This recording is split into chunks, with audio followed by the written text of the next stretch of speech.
sometimes the mother might feel that she's doing everything, whereas the father's life continues as normal, as if this child is not even there. Yes. It's not agreeing on things. And then your life changes. You can't go out to, and I'll use an example, because this is a very common thing. You can't thread your eyebrows, for example, which is such a simple thing. Yes. But it makes a world of a difference, or you can't have a long enough shower because the baby needs you. So our lives change drastically at the time, and then a lot of the time the attention's focused on the baby, because here's a new baby who needs you because they can't do anything for themselves. Yes. And your attention is away from each other, and marriages suffer a lot of the time as well if we're not mindful about preserving the marriage with being parents at the same time. That's so interesting that you say that, because I was actually thinking of something that crossed my mind.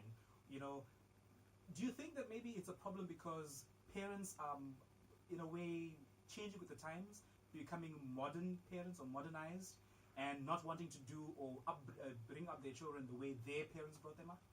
So there's a mixture of both. There's some parents who argue with each other, wanting to do things the way their families did things, Okay. and there are others who are wanting to do it completely their own way. Okay. So there's no right or wrong way.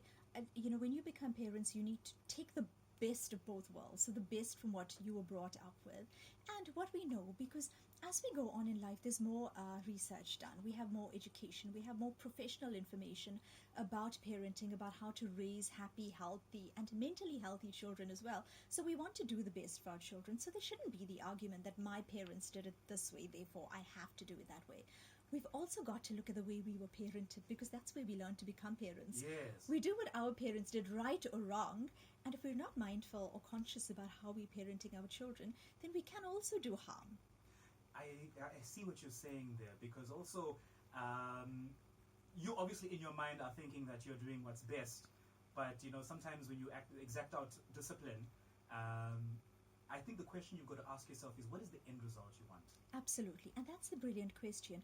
And when you look at parents, especially when they're not on the same page, what they want is exactly the same thing. They want a happy, healthy, functioning child, Yes. but often they go about it in different ways, and sometimes there's conflict when you're on the same team because you want exactly the same thing.